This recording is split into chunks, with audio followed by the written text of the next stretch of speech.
Coming up on The Returned. I began to what seemed like to rotate. I was floating upwards. There was a pinpoint of light, but it got bigger. There was no fear. There was no worry or doubt. I felt all of my senses seemed to be like elevated, heightened. There was angelic choirs singing. It was incredibly peaceful. I had this whole feeling of just utter love. I could see this massive grand silhouette of this most beautiful lady. Hi, and welcome to The Returned.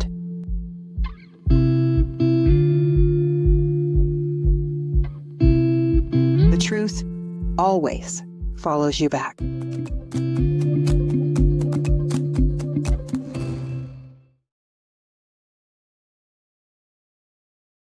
Hi, and welcome to The Returned, a place where we share near-death stories, out-of-body experiences, spiritual awakenings, signs from spirit, and the journeys of healers and light workers from around the world. Our guest today is Maria Lupita Gurule, who had a near-death experience on the day her second child was born. For 8 profound minutes, she crossed over and then made the choice to return, not just to her body, but to a mission of service. Lupita, welcome to The Returned. Thank you so much, MJ, for having me here. It's such an honor and a privilege to be here, and I thank you for the opportunity to share my story. Oh, you're so very welcome. Before we go into that day, I'd love to ground ourselves in who you are before we go there. So what were you like? What was it like for you growing up? What did you believe about life, death, God, the afterlife? And did spirituality or religion play a role in your life before your near-death experience? I know that was a lot of questions. I love it, though. I love it. So my background is very interesting. So for me, I grew up in Santa Fe, New Mexico. So New Mexico in the United States. Oftentimes people think it's Mexico, but it's the United States. I grew up in a family of 4, where there's 4 of us siblings. There was a total of 6 of us. And I was born in the very early 70s, so just fresh out of the 60s. My mom and my dad were young parents. I had an older brother.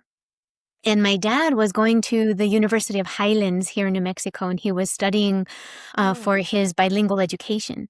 And so part of that, we went down to Mexico when he had his internship. And so we were able to go to like Teotihuacan and to the Basilica where Our Lady of Guadalupe, the tilma, is actually held. And so I'm named after her. My name is Maria Guadalupe. And so I had a traditional Hispanic Catholic upbringing, but I also had parents who were very spiritual. Here in New Mexico, we have an ashram that's called the Hacienda of Guru Ramdas. And so Ramdas has one of his ashrams here. And my father was very familiar with one of the muralists. His name is Ed O'Brien. He had a lot of mentors to be able to assist him and help him. So I had a very eclectic upbringing. So for example, for my first Holy Communion, which I had traditionally in the Catholic Church, the biggest adobe structure in the United States was at the time Cristo Rey Church. And my great-grandfather helped to give the property for that. So it's steeped in tradition, lots of culture, deep-rooted family. But on the day that I had my first Holy Communion, we had not only the church celebration, but we had someone who was a kahuna from Hawaii who opened up sacred space and blew the horn in the 4 directions. And so I had a very broad sense of not just religion, but also their spirituality and other things, but mostly traditionally rooted in the Hispanic Catholic Church. So all the sacraments, but also very rich history in healers. So before there were medical doctors, we would have, natural healers. And my grandma, Genoveva, on my mom's side, would be considered to be like a curandera, and the same thing with my father's side. Mm. So there were remedies, so using herbs and different things such as that. So I grew up with that as part of my background as well. But I wanted nothing to do with any of that. Well, let me clarify. I did. I was very, very interested, but I also was very interested in needing the normal family, right? I wanted the picket fence, the family, the kids. It was like I felt a calling in spirit. And for me, it was just personal practice. I knew I loved people and wanted to be of service in some way, but I was also working really hard to stick with, we have the 2 kids, we have the 2 dogs, we have the house and the job and, the regular societal things. So, Absolutely. my background really eclectic, and it kind of led into this. So, very steeped in faith. Of course, like I said, my name is Maria Guadalupe, but thank you for calling me Lupita. Those closest to me call me that. So that kind of set the tone of what I was going into. But I had not heard Oh. about near-death experiences, out-of-body experiences. The one thing that is strange is that my mom was very aware of having like cosmic connections. She would talk about Mm. like in jest, she would say like her star family. And we just thought it was really normal. That was just something that we all grew up with and it was really common. And so, yeah, like a very strange, eclectic kind of background that sprinkled all of these things. That's the perfect setup for my life. Well, we choose our lives, don't we? We choose our lives, we choose our parents, we choose. And so I had the perfect Absolutely. set of situations that kind of led me into this and helped me afterwards. Mhm. Yeah, that sounds like a beautiful upbringing though, to be Mhm. honest. I would absolutely have Mhm. loved that. Yeah. When I have looked in a little bit into your story, I never really watched the full thing because I really do like to have an authentic reaction to Mhm. the stories. But there was Mhm. something very profound about yours because your crossing happened at the same moment you were giving birth. That's beautiful. Yeah, it happened a little bit after. So it happened about 3 hours after my daughter was born. And so it was on the day that she was born, but I was prepped. I should say I prepped for surgery. So I was given a catheter for her birth, and birth was really great. It Ugh. was, it was really hard and fast on my body because it was induced. I had very, very difficult pregnancies, 2 of them. Both of them were slightly premature. But with my daughter, they kept the catheter in my back because I had such difficult pregnancies. They really did not even want me to have her. I went into a condition called HELP. Which is a severe case and it's life threatening to both the mother and the child. And because of that, it was decided that I would have no more children after my daughter. And so Ah. I was being prepped for a tubal ligation on the day she was born, and I had a reaction to the anesthesia. But she, being newborn, but 3 hours was completely tethered to me. Her energy was with me. She felt it. My mom said there was a certain point that she was holding her while I was in the surgery where she just would not stop crying. If I made any Oh. attempt after I finally recovered to even set her down, she would just scream. And she's always had this imprint in her whole life of like this absolute terrifying fear of losing me specifically. And that was like the first original imprint in her life. It was the thing that reminded me. And one of the reasons why I chose to come back was the remembrance that I had her. And so it is a very intimate and intricate thing to, yes, have had the near death experience and share it on that same day and that she's tethered and part of that as well. Hmm. Would you like to walk us through that? Oh, sure. Okay, so as I mentioned, I had difficulty with pregnancies. I was already in distress, and so it was planned that I would have the tubal ligation, no, better yet, the induction. And so I had this huge test on a Friday, went home on really strict bed rest, had her at about exactly 12:42. As I mentioned, they kept the catheter in my back. What happened is that I had a reaction to the anesthesia that they gave me in the catheter. So I was never put under. They never gave me anything to, to actually put me under consciousness, out of consciousness. It was a complete reaction to the administration it's not an epidural, it was a spinal tap. So the difference between an epidural is the outside of the spinal cord, with a spinal is actually tapping into the spine itself and beyond the dural sac. And so they either gave too much or it was too high, but my lungs stopped and my heart stopped.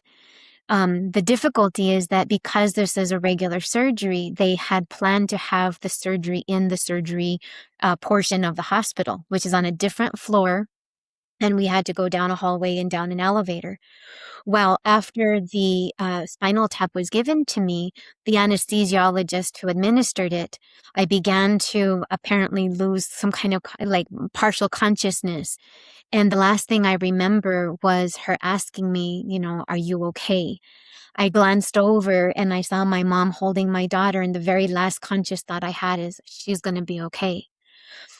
The next thing I remember was as I was going down, they were wheeling me through the hall. So I must have crashed at that point.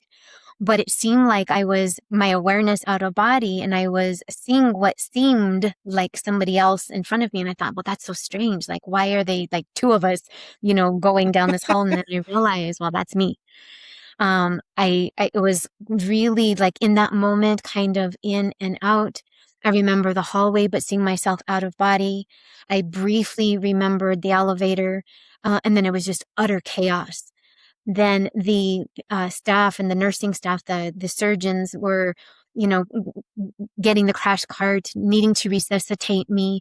And I was hovering over my body. And interestingly, it was like by this moment, it was like I was looking from head to feet, but I was like facing down, and I could see the room. And in the franticness, there was like a tray that held some kind of equipment on it that was knocked over.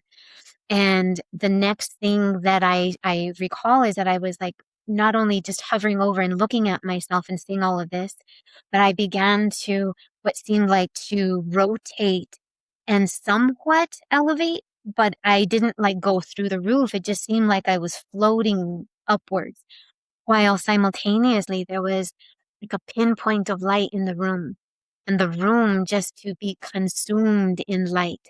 And so that it wasn't necessarily a tunnel that I was going through, but it was a pinpoint that got bigger. And after that experience, I didn't care. I had no emotion. I had no connection to what was happening. There was no fear. There was no worry or doubt. It was just observation. And the next thing that I felt when this light began to consume everything, it was more of it, like all of my senses seemed to be like elevated and it like heightened. There was a sound that was like so incredible, like singing, like angelic choirs singing. It was like the most beautiful, but there was nobody there present singing. There was like a tone in the air itself, like the air was alive. The environment and like instruments with a feeling in the energy in the air. It was incredibly peaceful. I just felt so welcomed, and I had this overwhelming feeling of just utter love, that every worry, every doubt, everything that I had before just completely washed away, and it was just this feeling. And then before me, which seemed was like larger than life, it was as though it seemed to be like not a projection, I want to say, but because it was filled with so much light, but yet it was also very sheer. So I could see this massive grand silhouette of this most beautiful lady that I would have called, like the Virgin or Mother Mary. She was most loving. She was alive and vibrant, but also translucent and somewhat transparent. And there was this massive glowing light from her heart center. And it was like I was trying to peer and look at this most magnificent, like double flame.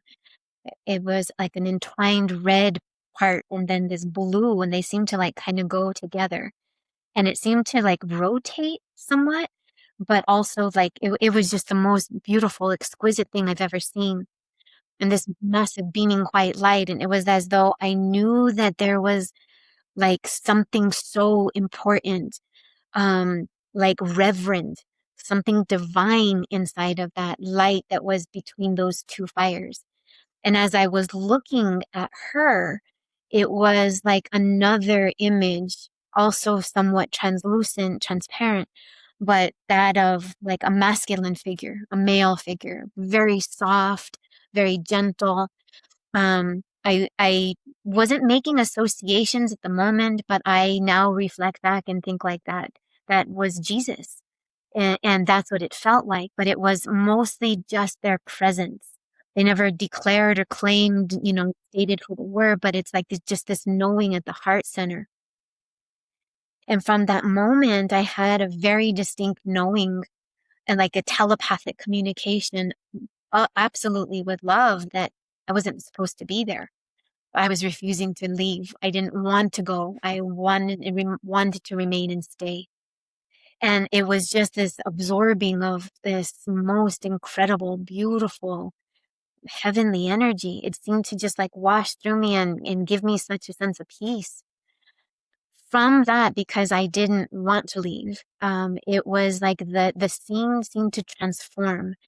It's hard to describe because it wasn't like I was traveling into a place, more so that it was like I was traveling, but it was also coming to meet me.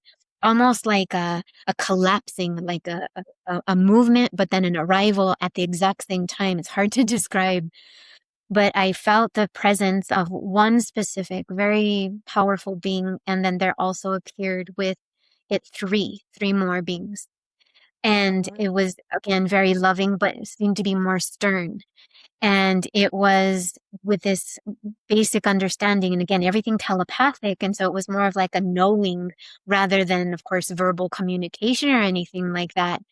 But in my refusal to wanting to return, it was more of a process. It began to transform into the process that I was first originally taken to be received, to like be worked with. And what I mean by that is I had what I would not have known because I didn't know anything about life reviews or any of that stuff. But I was looking at my own life. It was as though this facility or this room transformed, and again, like a movement and an appearance simultaneously. And standing with these beings, it was like a platform that looked almost like a podium. It was very like technical, but yet soft. It was as though there was a living book in front of me. And as I was looking at this book, like images, and they would kind of stretch, and it would like these like slices of time is the best way I could describe it. And it's like these would be cast up now on a screen. And mind you, this is 25, almost 26 years ago. So technology like this did not even exist. So I had like no reference. These weren't things that I was familiar with, but it felt like the scene that I was most encapsulated with or looking at would be cast on the screen. And then it would also somehow become like this living energy. I was coping with something, one of the most difficult things around that time of my daughter's birth. I had a lot of stress, a lot of life anxiousness, and I already had a son. And so life was overwhelming to me. I remember being pregnant with her and like just bawling my eyes out, sitting in the tub saying, I'm so sorry. It was one of the most difficult things. And one, she saved my life. And then here I am looking at that experience on the screen, trying to understand the whole experience. There was a moment where during like that led up to this NDE, as most people do, violations, and I was having a very hard time reconciling this. My emotion was like short-circuited. I had an ability like with that image on the screen that would become like a living slice of time, like somehow pulled into this living thing of like reacting and reenacting, better yet, to that period of my life as though I was there, and then re-experiencing it and seeing it from like a higher perspective. It was very confusing. And then suddenly I like switched places with the person who I before then thought of him as like, the perpetrator, the one who did this bad thing. And I had compassion because I felt it in the first person perspective as though I was that person. I understood what made them that way, how they reacted to it, why it happened in like this higher energy. But it, again, I use this term short-circuited, like it was just too much for my still yet connected human psyche, even though I'm in this place doing something spiritual, and at the soul level.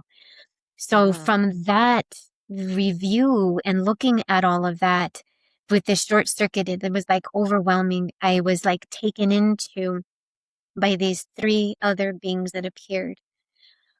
Different than these first three. It's like these three were responsible for helping me in the life review. And these other three were meant to help me process, integrate, and heal.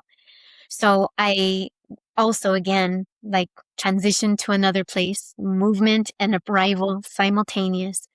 And it looked like one of the most sacred healing temples. It had a lot of gold and like this effervescent energy, that was like a living energy. It was liquid, but not water. It had form, but it was like concentrated, and it seemed to be like in a pool in front of me.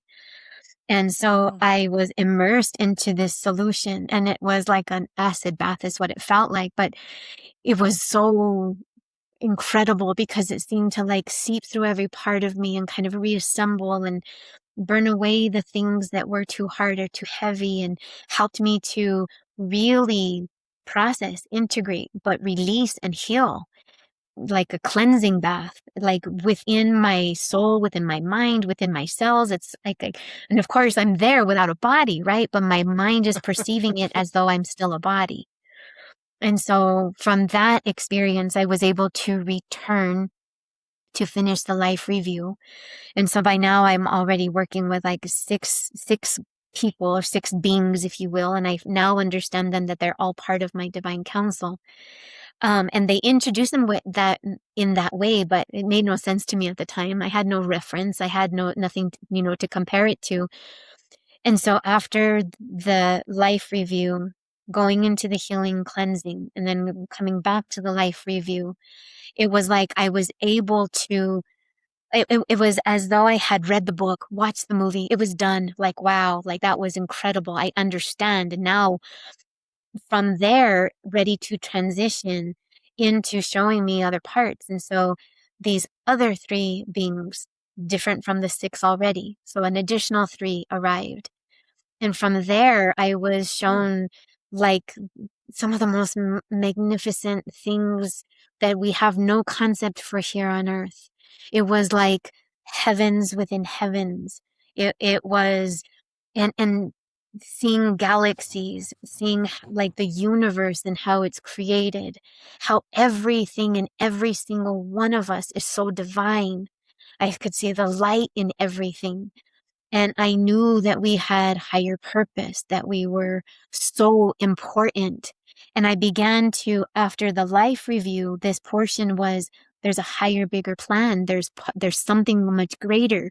You are an eternal soul, part of life and in eternity, that we hold something so incredible that other living beings or species do not. And it's like this spark of this living essence, what I call the God spark, that we hold that. And what I understood is that it's not just a thing, but it's also a portal. It's where our energy streams.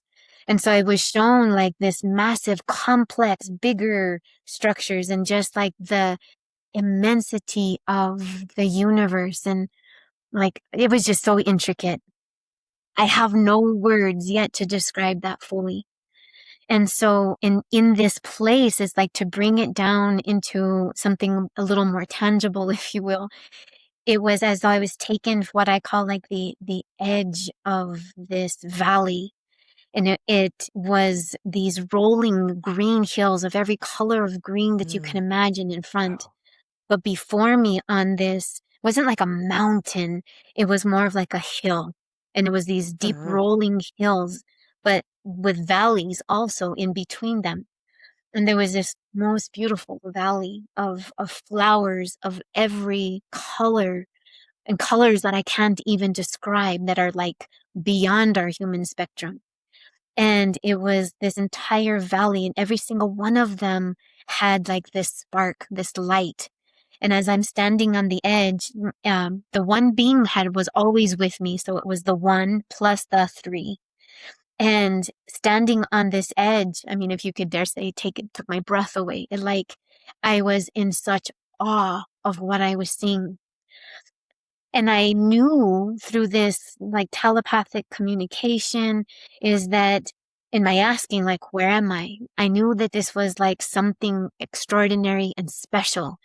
And it was like an incubation or a collection of all of us souls that are like incarnate at this time, or my soul, like community and family, like thousands upon thousands upon thousands of flowers. And I was told that like I meant to like touch or work with all of these. And I understood again that me as a soul, them as a soul, but I didn't like, how was one person going to even have an impact to that? And as I'm asking these questions, it's like this most magnificent breeze flowed through. And it's like a sea of this color just moving in what appeared to me like wind. And then in my mind's eye, I could see like the root system underneath all of this. And that we were all connected at the root, even though we seem like we're separate flowers, like the aspen tree. I now know that. But seeing this was like absolutely just inspiring and awe-dropping, but also so intimidating, because it's like, well, who am I? And then with the understanding, well, who are you? Who do you think you're not? Like, know who you are. Remember where you're from. And it was, as one moves, we all move. That like that one whisper of like wind coming in one direction that has an impact all the way on the other side of the world that we can't even imagine. And I had such love. And it was at that moment when they're showing me this greater, you know, all the interconnectedness and how it all works, of this divinity and the structure and a plan and all of this divine beings that are so loving here for us and that we are here to serve. So I began to shift from the very beginning of, I'm not going back. I'm staying right where I'm at. No, thank you. To like, oh my God, I wanted this. I want to be part of this. And so it began from there to transition from my choice. I want to come back. So then this is something that I had struggled with for the longest time, is to really understand is that from that field, again, movement with arrival at the simultaneous time, it was like I went to school. It was like my soul engaged in studying my life, why I originally wanted to come, what was the plan even for, like and I was shown other lives at the time that like other things that led me to this moment. So it was like I was in deep training, deep preparation to understand, and then seeding it inside myself so that this time I would not forget. Because one of the things that we have on the planet here on Earth is that we're bound to this amnesia effect. When we're born, we forget who we are, where we're from, what we're here to do, and then we're brought into a system that's before us. And then the whole thing is try to remember, rediscover, reconnect. And so it was like this constant thing of me seeding, okay, when this thing happens in my life, I'm going to have this signal that's going to help me to remember. So it was like I had lived an entire lifetime in preparation for the return of my life. And so I was super jazzed, ready to come back. I was like ready, right? And thinking like, okay, I want to do this. I can fulfill this. Because it was also explained to me that if I didn't continue with this life, my body was still viable. Like I still had all of these, yes, difficult life, but so much more ahead that I would have wanted as a soul. I would have felt like I failed. I didn't achieve that. Okay. I failed 12th grade. I need to have a reset, right? To repeat the grade again. And then I realized that I'd have to come back into a whole other life, other set of parents, experience all that pain all over again to set up circumstances for the remembrance of my soul.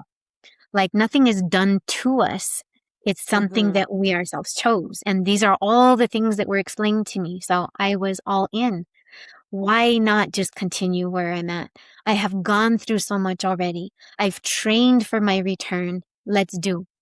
So from that decision, there was all, by that time, again, this training was an additional 3 beings.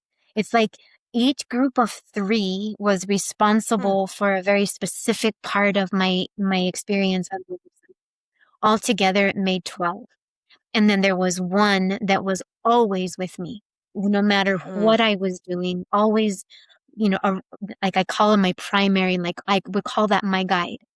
And that all the other 12 beings were like a counsel assigned to my case to be able to work with me during certain aspects.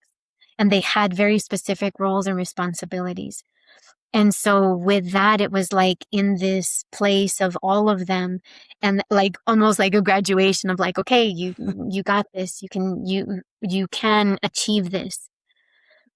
One of the last things from that was a final return. And like before my leaving that place and coming back, it was one other reunion, if you will, with the Blessed Mother. And this time, instead of her being like enormous and like bigger and greater than life, she was more like human size, if you will, my size.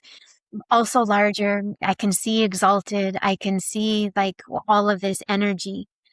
And in that place, it was like this final, like wishing of me, like farewell, like good luck with life, right? Good luck with the return. I think it was like, but it was like this hype and I was like excited and ready to come back, a celebration. She was holding a baby and my mother was standing beside her and I was standing in front of her. She, and holding the baby, kissed the baby and handed the baby to my mom. And it was, oh my God, I had a baby. Oh my God, I had a daughter. Oh my God, I can't leave her motherless on the day that she's born. And so with panic, it was like I didn't even, like, it was not a formal any, like I said, like I literally ran. It was as though I was like, I could not hesitate and I was running in that direction and it felt like I had taken a leap. Before I took that leap, I had an awareness that there is, it looked like a basin, a font, if you will, like a huge bowl. I don't know what else to call it, but it, like, in this most incredible like font, it's like I came across my own self, like my infant, my preborn self. And here I am with my adult, like after death self, ready to return. And it was like I saw my soul self even like struggling to come into life. And here, like, so it makes no sense.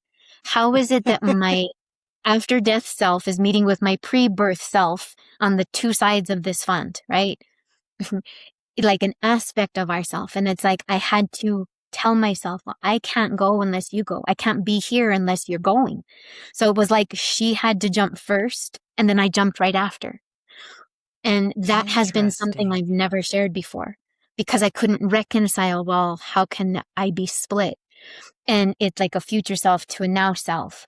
Like it's quantum physics, right? We're bilocated, we're unified and but also like spread through time and space. But I knew that for my own birth, I was 3 weeks late. I did not want to be born.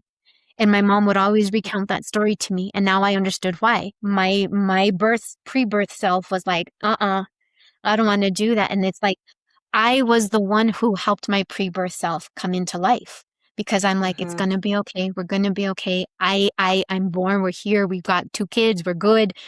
but I can't go back and have a life if you've never gone. And so that without span of time, it was like she went, I went, and then I found myself back in body. It was like I crash landed 10 stories. I was convulsing, of course, from, whatever they did resuscitate. They did the intubation. Yes. They did, once they stabilized me, I had the surgery. So I was recovering from that, but I was having very, very hard time coming out of this whole experience. I was not recalibrating. That's one of the scariest things with anesthesiologists, is like to come back into consciousness. So they called my mom into the room. My mom took one look at me, and she knew. And her question to me was like, Mija, what happened? Mija, ¿qué pasó? Mija, what happened? My daughter. And I just started bawling, and I could not even voice any of it. And I said, I don't know, Mama, but it felt like I was buried alive. And it took me so much time afterwards to really reconcile, understand, and remember. So Mm-hmm. that's a lot to share. I hope that wasn't too much. No, that was not too much, but wow, what an experience. Yeah, it You, still shocks me. Mm, mm. I have a lot of things that I wrote down here, and I'm actually Okay. going to put my glasses on for this one because I will not be able to read. So sorry about the glare on my glasses, everybody. Why do you think they chose you? Mm. I now understand that I've always had this higher love of people. I knew I wanted to serve or help, but I was also denying it. I wasn't really tapping into the gifts that I've had most of my life. I was really just wanting to just live a normal life. And I I knew that I had a higher soul's purpose and a higher mission. Well, many of us do. Like, I'm just one. There's many of Mhm. us. But I feel that I needed a reset. I needed a reminder. One, I did need to have that recalibration, and to because I had kind of given up on life already. When I mentioned that I was like in the tub, pregnant with like this big pregnant belly, and crying my eyes out, and thinking like I was just so sorry, Mm, that she had to be born, and that things were so hard. And I needed mm, to have a revival of mhm. my own, like, hope in humanity, hope in myself, and then to Yeah. really be able to fulfill that purpose. Mhm. I just can't get over the Mhm. depth of your NDE. Like, what a beautiful experience. Thank Yeah. you. Was there any fear at all with that experience?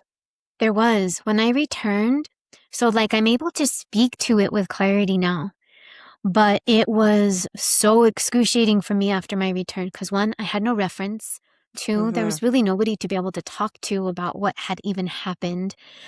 And it was like a traumatic event where I had post-traumatic stress, where I was receiving flashes of this experience over the course of, really, especially the first 6 months, but it really happened over the first, year. And then I finally actively did something about it within year 3. So because it finally got to the boiling point of like, I'm going crazy. I need to figure this out. I don't know what happened to me. I have no reference. So I really struggled when I came back, and I couldn't have, like, I didn't have any, again, reference or someone to speak to. I did not discover like associations or other people like that also had near death studies. Mhm. So I was entirely on my own. These images would come to me in these flashes. It was as though for like the first 2.5, almost 3 years, when I would go to sleep at night, I would find myself on the other side. Sometimes it was peaceful.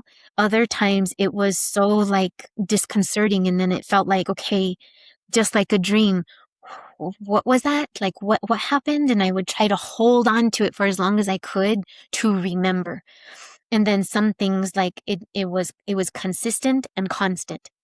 So I now understand that phase to be like this integration, that I was like still half there and half here, still working through this. That would have been like when I say I lived a full lifetime on the other side, like there is a greater portion of us that is still there.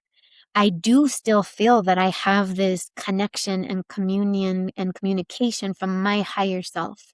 Happens in Mm-hmm. meditations, sometimes spontaneous channelings, and things such as that that have now come far, far later. I've learned those skills because I struggled in the beginning. And so it was really frightening because I didn't have, and then I was also Mm-hmm. told, you know, simultaneously in this was the opening of my gifts. So I started to Right. have mediumship, sensing and feeling people would pass. Um, I hesitate to use the word psychic because it implies like foretelling the future, but it was like a knowing of people's circumstances and with compassion. And so like those things started to happen more and more with strangers as well as acquaintances. And then also being told like, ooh, shouldn't mess with this. Like the Bible says, like this is wrong Mm. and this is evil and this is the devil, and I felt none of that. So then I had No. this outside fear of people telling me that this is wrong and bad and scary. But it didn't match what I was feeling. That when I finally did have courage to pursue, I had relief. I felt Yeah. peace. I felt connection and love. I felt those things that I felt at the beginning of my NDE. And so I thought, that doesn't make sense. This is not wrong. It's not bad. There's something so No. beautiful and pure about this. So then Yes. I was like really working through this other split. And so one of the most helpful conversations I had was with my grandma, Hinoveva, my mom's mom, and with my mom also. So the women's lineage in my family, and my grandma Hinoveva finally just told me, Mija, like God gives gifts to all of us, and you can ask and pray, for you to learn. But if you truly do want, you can even pray and maybe ask for it to be taken away. So I prayed for it to be taken away because I couldn't reconcile it. And the more I tried to do that, the worse I felt. And so I finally released and I gave in and I said, okay, I surrender, God. If you're not going to take this away from me, then teach me, send me, guide me the people. And so Mm-hmm. I began to make peace with it within myself. And when I began to make peace, I started to connect with myself. And then it finally shifted. And then I began to know that, wow, this was something incredible and it serves a purpose. So that I began to step into beyond the fear into purpose, learning and how to work it. Hmm. Oh, I love that. Absolutely Yeah. love that. You spoke of Mother Mary and then the masculine figure who was you felt was Jesus. Um Yes. Interesting.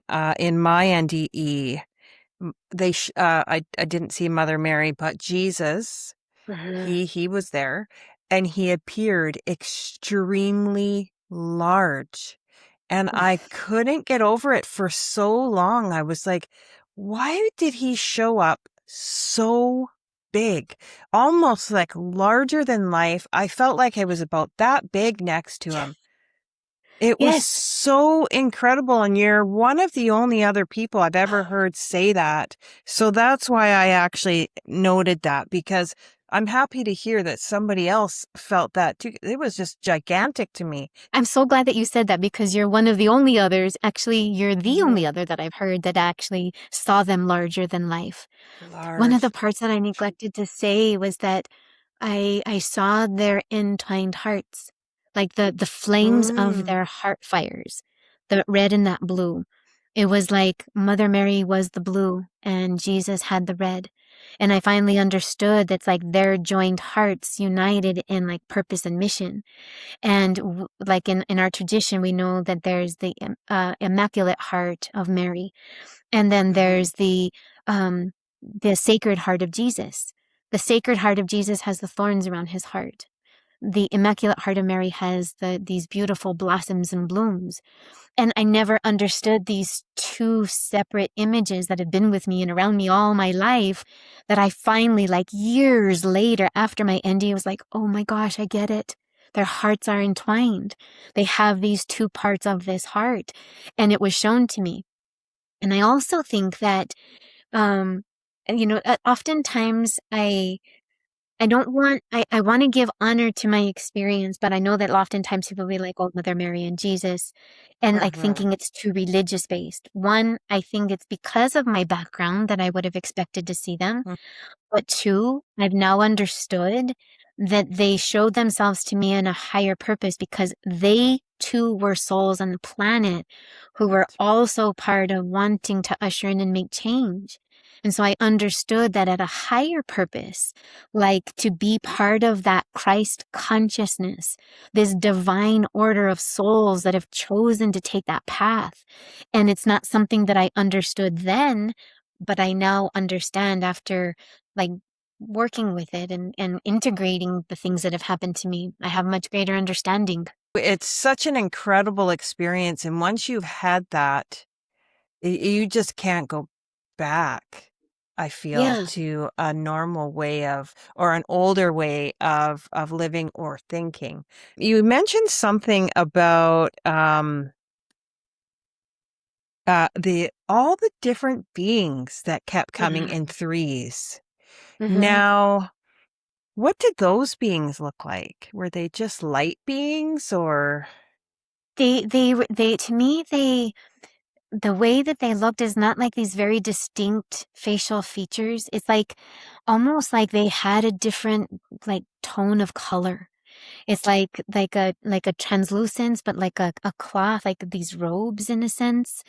But they seem to be very etheric, very androgynous, very highly like I could tell that they were very highly evolved beings and that like part of a divine order. And like now, after that phase of like being there for a whole lifetime, trying to understand to come back, is that they are like a council, but part of a larger group of people that orchestrate the intricacies of people's lives and how they also work specifically with us. Lupita, where do you think that we go? Where is heaven, or I mean, is it heaven or the other side? Is it just inside of us? Is it just right here? Where do we think that this place is? And is there a place that we go to? Because it really sounds from your experience like there really is.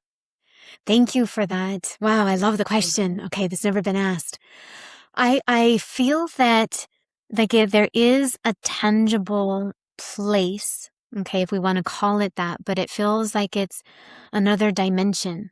Like we live within like bubbles within bubbles within bubbles. There's layers and layers and layers to like all of existence. I envision also like even the universe and the multiverse, like bubbles within bubbles.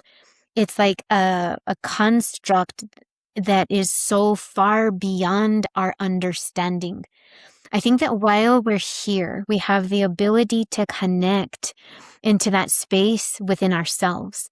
I call this like we have a heart portal. That God spark that we carry inside is not just a thing, like a source of energy, but it's also that gateway, that portal, if you will, to those divine realms. It feels to me that this is a construct that was created. And I know that it's very tangible. It's very real. There's molecules that make everything up. But I also know that it has to do with our consciousness. So it's like a type of biological technology that we do not even begin to understand, that there is living life force and life essence in everything, even in rocks, that there's a living force, that there's a divine intelligence that truly does operate through everything. So I feel that where we go is like we enter into that space, like through our own heart portal, that pinpoint, that tunnel. Many people will Mhm. experience it as though they're going externally outward. But I Mhm. feel like in my experience, it's like something opened up and it was like simultaneously a part of me, but also outside of me. So I feel like it is a place in which is like just one other layer, that I feel it's so complex that we can't even begin to imagine fully the complexity of even the other side. So I feel that there's Mhm. layers there as well. Like things and structures and constructs and things within like others. So it feels so vast and so complex to have all of this intricacy of how everything operates and connects together. And it just seems so, well, it is mind boggling. I have tried to wrap my Mhm. head around this for so long, but I Mhm. feel that it is a loving, interdimensional place that we have access to even while we're still alive. And and the reason for that is that we like originate from a primordial force, Mhm. where there's like where everything and we're all, and then when we're pulled from that place, then we're become like part of like this ethereal, metaphysical, esoteric kind of world, Mhm. and then we're brought into more form, so it's like almost like those Russian dolls, like inside deeper and deeper. Yeah, and so that this is one Such a layer. good way of putting it. I love that analogy. Since your NDE, you've had ongoing OBEs and ongoing spiritually transformative experiences. Do you think that these experiences feel kind of like a continuation of that doorway that had been left open? Yes. Okay. So I love that you said Mhm. this, MJ, because Mhm. in that duration where I said like after the review, after the healing, after seeing Mhm. like this structure I'm trying to describe to you, right? Is that the portion of living on the other side in order to come back. And it feels Mhm. like it's so many of my experiences, I will spontaneously find myself in consciousness on the other side, as though I'm still working with my team. And then when I discover like a really profound moment here, like it might sound strange, but like if I see a rock or there's something in nature or something that is like so life transformative, it was like I had a hand in creating that event when I was on the other side, so that I can help Okay. remember and kind of seed a message for myself while living. So I do feel like because our life and our soul is part of something bigger, that it will survive after this physical body. And a portion of all of us is still safely tethered, unscathed on the other side, higher self, if you Mhm. will. And so I feel like I'm still back and forth in that place. I have Mm. had, oh my gosh, numerous out of body, astral plane, like higher things. Wow. And I don't know if this is the right time or place, but it's just truth that I also have experiences, with star people and star beings. And, Mhm. I've had that all my life.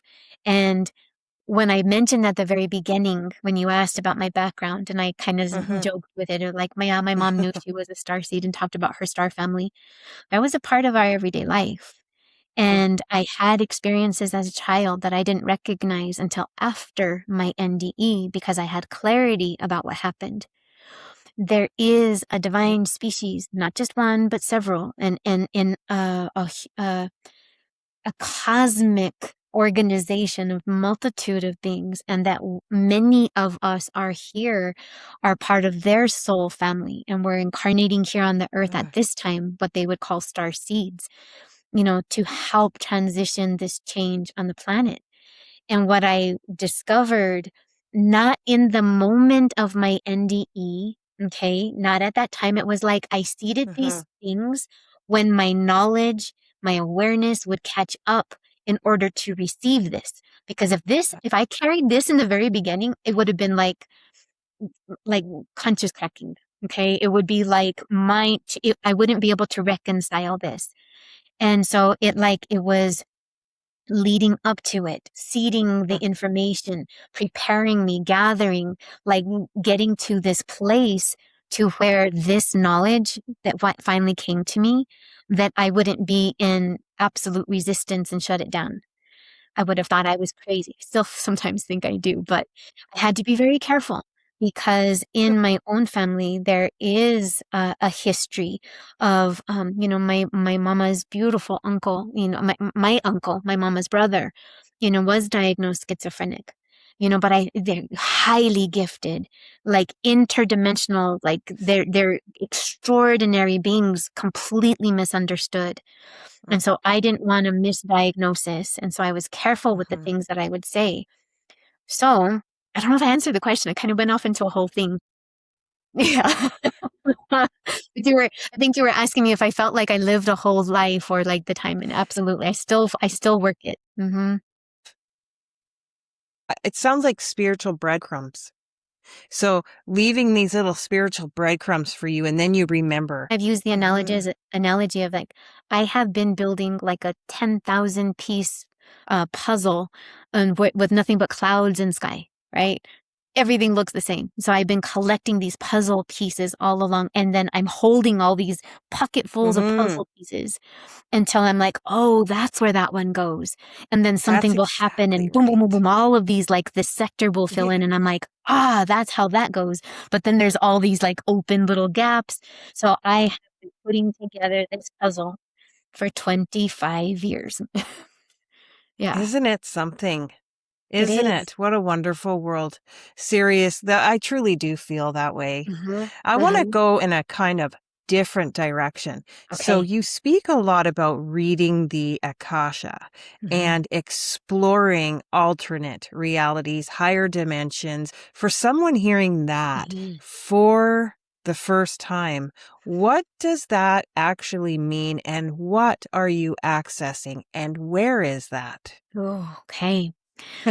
One of the most things that I love about this is that in collecting these puzzle pieces is that we are a part of something so grand that we do not even really begin to understand. That there is an intricate, most divine, etheric, what I call a web. It's like a sacred living library. It is a living web and like a structure that where we are all parts of this grand, big thing. When there's images of like, the mushrooms under the earth, okay, where they show the mycelium, it looks like a network of like this web-like structure. Inside of our bodies, we have fascia, a web-like structure. When we talk about our brain and our synapses in our brain, that is too a web-like structure. That's right. And in this air alone is streaming a gazillion number of signals, invisible to my eyes, but still there. I'm connecting you without being jacked into the Ethernet because it is literally being picked up through Bluetooth, Wi-Fi, wireless, okay? So we are immersed in and a part of a grand field of energy. And that energy has living force and living essence in it. We couldn't separate ourselves from it even if we wanted to, okay? That only happens when we do initially cross over, but that's only another layer of this structure, okay? So the Akasha is a Sanskrit word that means ethers. And what is the ether? It is an energy that transcends the entire universe. It is all interconnected, and we ourselves are part of it.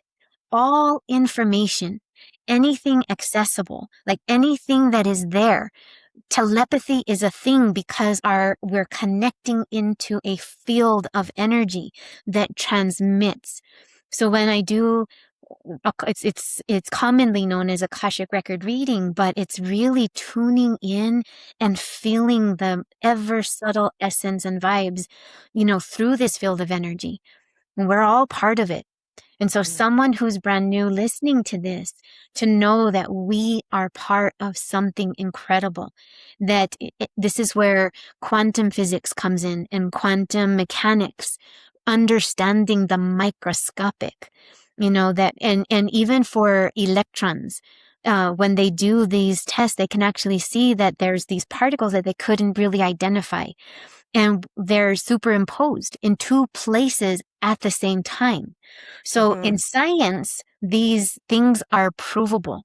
It's already been shown. It's been quantified, but we're no different. So we are a fractal inside of this energy that the greater we look, it's the same. And the smaller we look, even to the microscopic, it is the same. We are part of something grand. And that's why I'm like, God, if we only knew how special we are, and that every single person is. When we feel alone, and we feel isolated, it's because we've disconnected from our awareness that we're connected. Like, and when I do readings with people all over the world, that's what this map is actually, is that, I don't know if you can see the pins in it, but that's what it represents, is people that I've had the most beautiful blessing opportunity to talk with them. And that is the greatest thing, is that regardless of the space, the time, or the distance, like, we connect in such a way because it's in the field. And that is the most beautiful thing that I love to teach people, is that we are held within the all, and we are part of something grand. We're not separate. We're not alone. And there's so much available to us if we only understood and knew. That's why it's so important that we have these conversations. Yeah. And I do find there's something about life right now. The world seems like it seems different. It seems like there's a shift happening. For the first time, I've really felt and seen more awakening. Do you notice that? Absolutely. Like, the way that it is today versus 25 years ago when I had my NDE, like, I just, again, it happened 25 years ago, but I barely started talking about it not even a decade ago, if even that, maybe 9, 10 years, maybe. That more and more people are searching. We're starving for that nurturing of our soul, to understand that we are part of something bigger. And you're absolutely right that what I've seen is that we chose to be here on this planet at this time. It is such an incredible, miraculous time, unlike any other time in history, where more and more souls are, like, they use terms like awakening. And what does that even mean? It just means, like, we know that there's something more. We don't know what it is, but we feel it, and that we're hungry for it. And so, yes, it is like an absolute incredible time. And what I love about this is that this was a time prophesied from the past, right? That there was a time that was marked that, like, there's going to be a distinct before and a distinct after. And I think that we have made that shift, especially with so many things that are happening in our universe and in our own solar system at this time. It's incredible. It's the new Earth. It is, right? Truly a new, it really, really is. And that's what we're deciding. Which one do we want to live in? Right. And it's really a vibe. It's a frequency, so, like, people who are working in a way of seeing hope, we see the world through what I call soul eyes. And then there's a whole other population that is still so attuned into the system of fear and all that comes with. And that does exist. But there's also people who are making the change, where, we live in a world of duality, and one cannot be present without the other. Both of these things do exist: hope and fear, faith and trust, or doubt and anger, all of these things. And it's what we individually are choosing. And that's why one of the other things is that we live in one of the most incredible places in the universe, that is a place that abides and sanctified free will. And that's one of the other greatest experiments, is what would souls do if there was absolutely no limitation? What would they choose to create? And I know that we have other influences, like they even depict it, like the angel or the demon on the shoulder. We're all making our personal choices, and our world and reality will become what we choose to focus on. Absolutely. I sure agree with that. Yeah. Now, Lupita, do you fear death? I don't. But I did have an experience recently where about 2 years ago, actually coming up on 3, I did have a heart event. And I had what was called a SCAD heart attack, a spontaneous coronary artery dissection. And the fear that I had was that I didn't fulfill my mission, was that I could have done more. I could have reached more. I should have, done something more to really help humanity. I felt that there was a true, like, that time is precious. And when we're here, we think we have all the time in the world, and we really don't. And so it was a No. huge reminder for me that I want to be here and I do have a purpose. We all do. And I felt like I would have died disappointed, not having fulfilled the full achievement of what I could be. And oftentimes that comes with fear of making change. As humans, we hate change. Our brain and every single thing about us is set up to keep everything the same. And so we don't usually fulfill purpose because of those fears of change, the trauma of change. And so that's one of the things I've had to really push beyond is just do it. We're here to help and serve, and there's no perfection, and we're not in competition. There's just service, and this is the time to get it out there. For those who feel spiritually curious and drawn to you, do you have services, offerings, or published works that you could tell us about, and also tell us where we can find you? Okay, thank you so much. One of my passions is being able to help people truly connect with their higher self. Most people that I work with are wanting to learn how to connect with their own sense of divinity and their purpose. Now, I do have sessions with people from all over the world, which I feel very, very blessed. And for me, it is a sacred honor because they're allowing me to peer in and see that most sacred part, the God spark. And so, like, I feel ever so blessed when I'm given that opportunity and an agreement with somebody to be able to do that. So I do have my website. It's my name, marialupitagurule.com. And I'm also going to be creating a community. Actually, I'm right in the process of it. And so, yeah, creating a community of like-minded soul people to come together and not just to hear, but to share. And that's what's been most important. So I'm super, super excited about almost getting ready to roll that out. Time is now and it's needed. And the beautiful thing too is that I'm also working on my manuscript. I've had the beauty and the blessing of being a speaker at the International Association for Near-Death Studies, and that's coming up here really soon. I'll be going to that one. Are you? Okay.